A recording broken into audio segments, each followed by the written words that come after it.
udah ini kan Kak?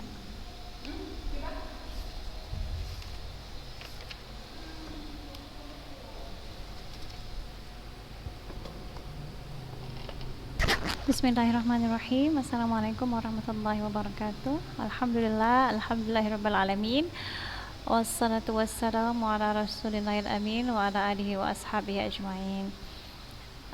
Taib ya talibat, insyaallah hari ini kita akan melaksanakan ujian praktek ya.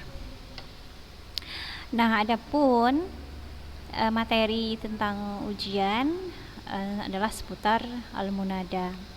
Nah, kita sudah membahas tentang ini ya, tentang munada. Nah, munada itu yang mana artinya adalah yang diseru. Nah, dia perlu pada perangkat ya, perlu perangkat munada, yaitu huruf-huruf an-nida ya. Itu yang dia ada ya Ali misalkan. Nah, itu disebut dengan perangkat dari si an-nida atau seruan atau panggilan ya. Nah, munada artinya adalah yang diseru.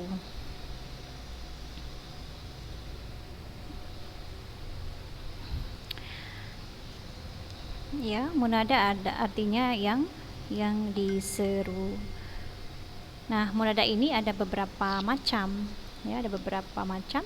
Yang pertama yaitu nama orang tunggal atau al-alamul mufrad. Nah, seperti Hasan, kemudian Ali, kemudian Zaid, kemudian Muhammad.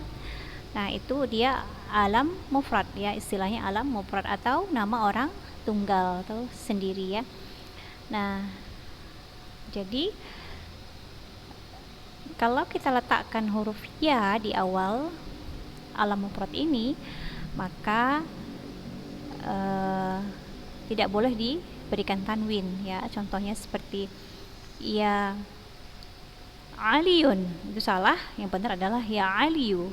Kemudian ya Hasanu, kemudian ya Zaidu. Nah, seperti itu dan seterusnya. Yaitu yang pertama. Nah, macam dari munada adalah alam mufrad ya. Kemudian yang kedua, macam yang kedua adalah idhofah ya, nama yang berbentuk idhofah. Contohnya seperti Abdullah ya, Abdullah.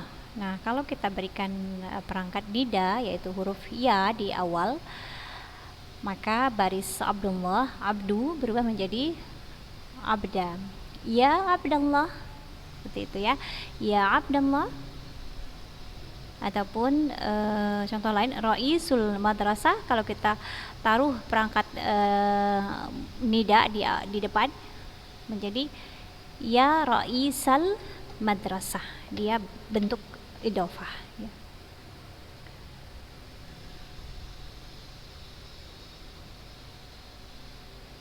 Nah, kalau dia berbentuk idhofah, maka kata yang pertama harus berbaris fathah. Seperti tadi Abdullah menjadi abda, yaitu ya Abdullah, ya umma Muhammadin, ataupun ya umma Zaidin, seperti itu ya. Itu yang kedua. Yang kedua adalah bentuk idhofah, nama yang berbentuk idhofah. Kemudian yang ketiga adalah isim nakirah ghairu maksudah, yaitu orang yang tidak dikenal dan tidak ada di hadapan si pemanggil atau si penyeru. Orang yang tidak dikenal dan tidak ada di hadapan si penyeru. Nah, dalam kondisi ini munada harus berbaris fathah dan bertanwin ya.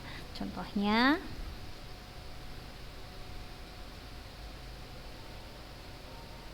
ya musafiran ya musafiran salli salat al-wajibah fi waqtiha, gitu ya.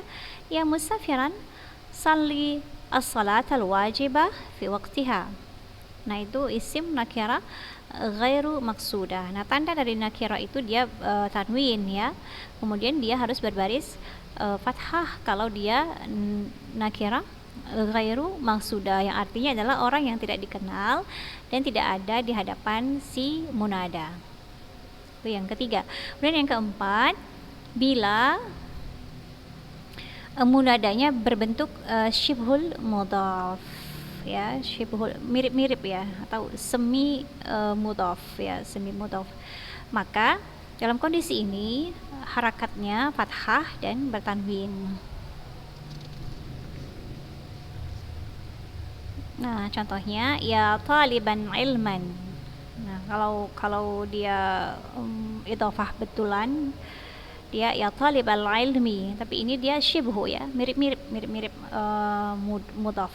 Jadi ya taliban ilman la tansal amal, begitu ya. Itu yang keempat ya, syibhul mudhaf. Kemudian yang terakhir, munada berbentuk ismu nakira maksudah ya, maksudnya adalah tidak dikenal tetapi ada di hadapan yang si munada ini, maka harakatnya dhammah dan tidak boleh dibaca tanwin. Contohnya ya rajul, ya rajulu ijtahid fil amal, ya rajulu ijtahid fil amal. Ataupun ya waladu ijtahid fil amal. Nah, jadi Ustazah ulangi, jenis-jenis dari munada atau macam-macam munada ini ada 5. Yang pertama alam mufrad, yang kedua idhofah, yang ketiga isim nakirah ghairu maksudah, kemudian yang keempat syibhul mudhaf, kemudian yang kelima adalah isim nakirah maksudah. Ya, taib ya talibat. Nah, adapun soal berkaitan dengan soal, nah ada di sini kita perhatikan ya.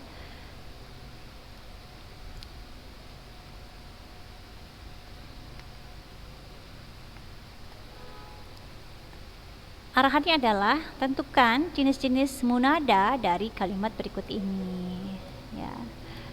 Jadi Ustazah hanya minta tentukan jenis-jenis dari jenis-jenis munada dari kalimat berikut ini. Nah, kalau tadi sudah Ustazah jelaskan jenis-jenis atau macam-macam dari munada itu ada 5. Nah, kalau kita aplikasikan ke dalam contoh ke dalam soal berikut ini, dia masuk kategori yang mana? Yang pertama, ya Ali kaifal alamul arabi. Nah, dia masuk ke mana?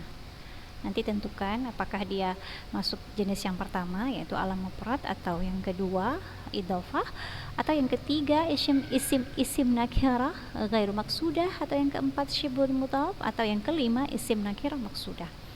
Kemudian yang kedua, ya mualliman salli salat al-wajibah fil masjid.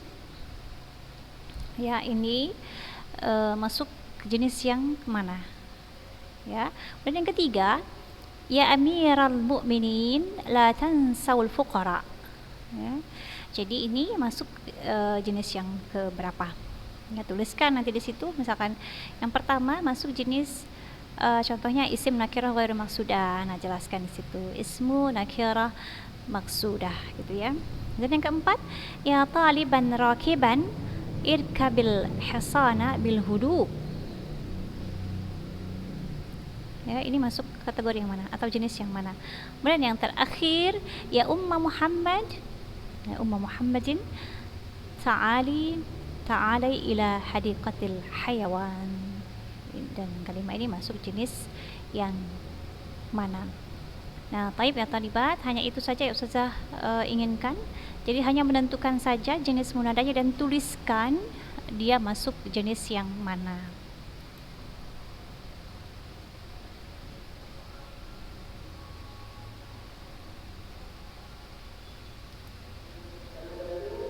Ya, jadi hanya itu saja yang Ustazah pinta ya. Jadi Ustazah ulangi, soalnya hanya 5 yang berkaitan dengan munada. Munada sebagaimana sudah kita pernah bahas adalah yang diseru atau yang dipanggil, dan munada ini tidak akan lengkap jika tidak dibarengi dengan perangkatnya, yaitu seperti huruf nida seperti ya, kemudian ayyuha, ya. Kemudian ada beberapa yang masuk perangkat nida ya. Jadi dia menggunakan perangkatnya.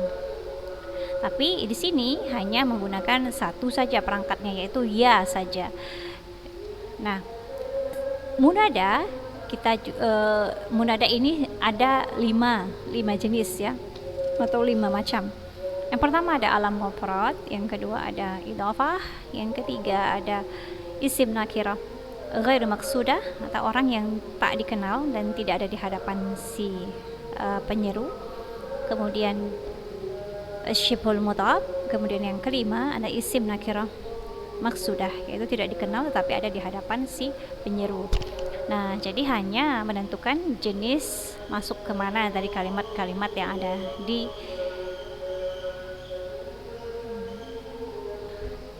di situ, ya. Jadi hanya itu saja ujian prakteknya. Insyaallah Allah mudahkan semuanya. Yassarallahu lana umurana wa naktafi bihadzal qadri. Lau hunaka soal, kalau ada pertanyaan tanya, jangan malu bertanya. Dan Ustazah akhiri dengan melafazkan alhamdulillah dan tasbih kafarah. Subhanakallahumma bihamdik asyhadu an la ilaha illa anta astaghfiruka wa atubu ilaik. Ma'an najah. Ila liqa. Assalamualaikum warahmatullahi wabarakatuh.